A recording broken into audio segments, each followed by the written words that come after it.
नमस्कार छ सम्पूर्णमा म दानु गुरुङ। आज भने मैले चाहिँ यार माझमा चाहिँ किबोर्डमा चाहिँ स्केल चाहिँ कसरी पत्ता लगाउने भन्ने विषयमा चाहिँ यहाँहरूलाई थोरै आफूले जाने कुरा चाहिँ जानकारी दिन गइरहेको छौँ। एकदमै सजिलो हुने तरिकाले चाहिँ स्केल पत्ता लगाउने आइडिया सिकाउने छौँ। सामान्यतया स्केलमा A B C D E F G भनेर आउँछ, जी सम्म हुन्छ। जी जस्तै एबाट सुरु भयो।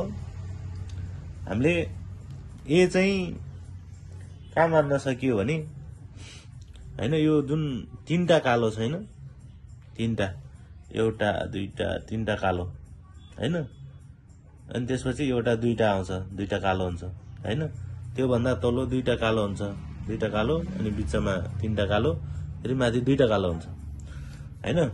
त्यसको एक दुई तीनटा कालो भएकोको एउटा दुईटा कालो पछिको सेतो, एउटा दुईटा अनि त्यो पछिको सेतोलाई चाहिँ ए मानिन्छ, ए भन्छ यसलाई हैन। मैले एबाट चाहिँ सजिलो हुन्छ कि भन्ने हिसाबले चाहिँ एबाट सिकाउनु गइरहेको छु यहाँहरूलाई हैन। यो ए भयो, ए भयो, अनि त्यसपछि यो कालो छोडिसकेपछि यसलाई यो बी भयो हैन। अनि योमा चाहिँ एउटा कुरा चाहिँ के हुन्छ भने एबाट माथि कालो गयो भने चाहिँ यो ए साप भयो है, यो कालो चाहिँ ए साप भयो, यो ए भयो, यसलाई ए साप मान्यो। दुईटा कालो पछिको अनि यो एउटा कालो तलकोलाई ए मान्यो, ए यो ए साप भयो, यो बी भयो हैन, ए बी भयो नि त, ए बी सी डी हैन, ई एफ अनि जी, जी भयो, जी पछि फेरि ए आयो। हाम्रो स्केल चाहिँ जी सम्म मात्रै हुन्छ हैन।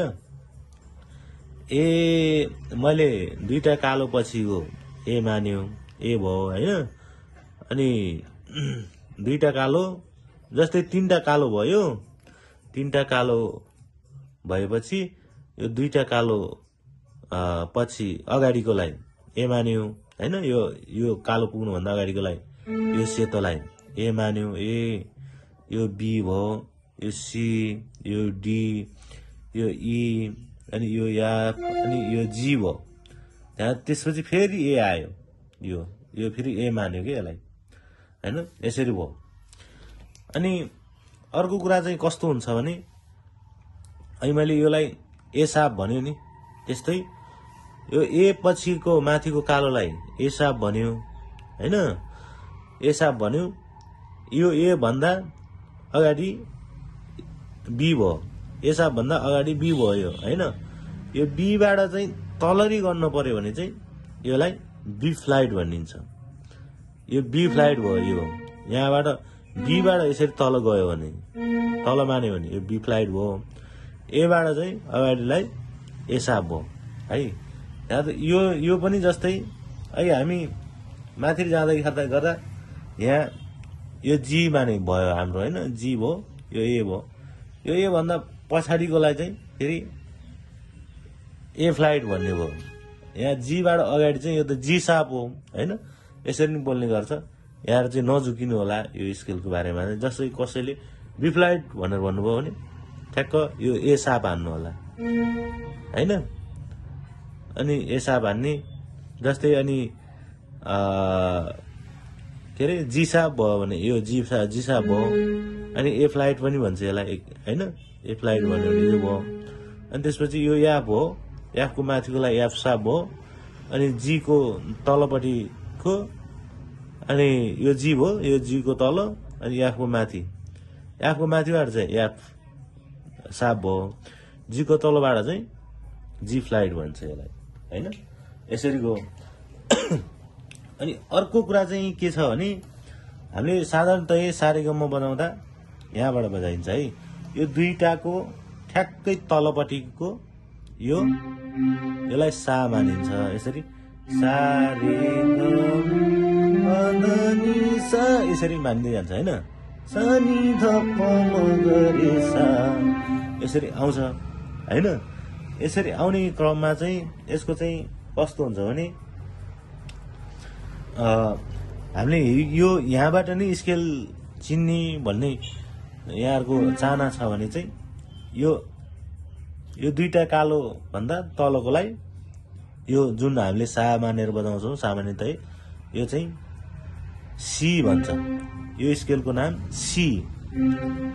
अनि यो भन्दा अगाडिकोलाई यो सेतोलाई डी भयो, डी। अनि यो ई भयो, यो ई भयो। अनि यो यहाँ बिचमा चाहिँ कालो छैन हैन, कालो नभएको माथिकोलाई यो सेतोलाई एफ भनिन्छ, E F, C D E F, यो एफ भयो हैन। अनि त्यसपछि यो जी भयो, एफ अनि एफ पछि जी भयो। अनि त्यहाँबाट यो माथिको ए भयो, जी पछि ए आयो, यो फेरि बी भयो, यो फेरि सी भयो।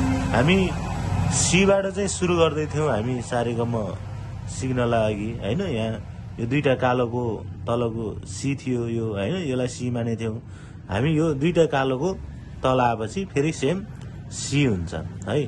हामीसँग यो किबोर्डमा यति लामो छ हैन, यति लामो छ यहाँ झुकिन सक्नुहुन्छ हैन। त्यस कारणले चाहिँ कसरी बुझ्नु भने जुन बिच भाग हुन्छ नि हाम्रो किबोर्डको बिच भागमा हेर्नुस्,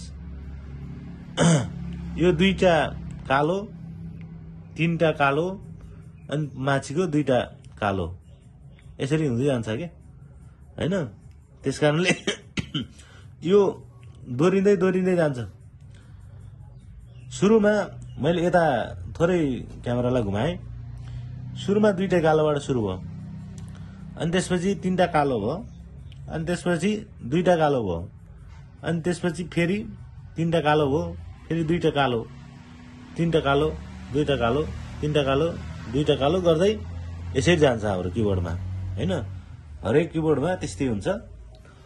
अनि यो चाहिँ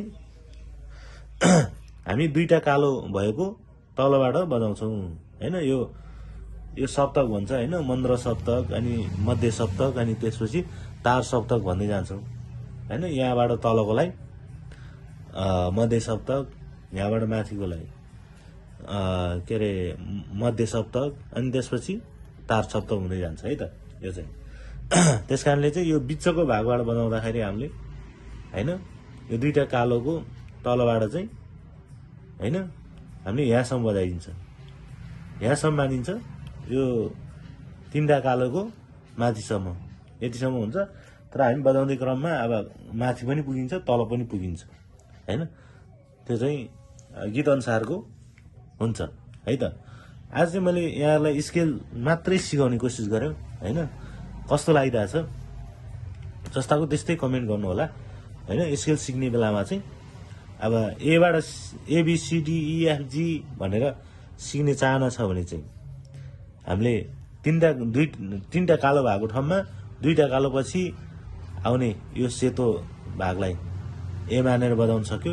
एबिसिडिइएफजी भयो हैन। हामीले हैन सारेगम बजाउँदा हामीले के अरे सात योलाई मानेको थियो। यहाँबाट स्टार्ट हुन्छ, दुईटा कालोको तलबाट तलपट्टिको आउने यो सेतोबाट चाहिँ सारेगम मान्थ्यो हामीले भन्नुहुन्छ भने चाहिँ यसलाई सी डी अनि यो ई अनि यो एफ अनि जी ए अनि बी अनि योलाई चाहिँ फेरि सी सुरु हुन्छ। दुईटा कालोको सेतो आएपछि यसलाई सी हुन्छ। यो नि सी नै हो, यो नि सी नै हो, यो नि डी हो, यो डी हो। यो चाहिँ नझुकिनु होला हैन। के अरे यहाँहरूले देख्न सक्नुहुन्छ यो कालोको आधारमा पनि हैन। यो दुईटा कालो छ, दुईटा कालो भन्दा तलको यो सी भयो हैन, यो डी भयो। यसरी जान्छ। यहाँबाट पनि यो सी, यो डी, यो ई एफ जी ए हुँदै जान्छ। फेरि दोहोरिँदै जान्छ के, बी हुन्छ फेरि सी हुँदै दोहोरिँदै जान्छ। यहाँले चाहिँ यो कुरामा चाहिँ नझुकिनु होला है त। यहाँले कुनै पनि कुरा बुझ्नु भएको छैन भने मैले जानेसम्म चाहिँ यहाँलाई सिकाउने कोसिस गर्नेछु। धन्यवाद।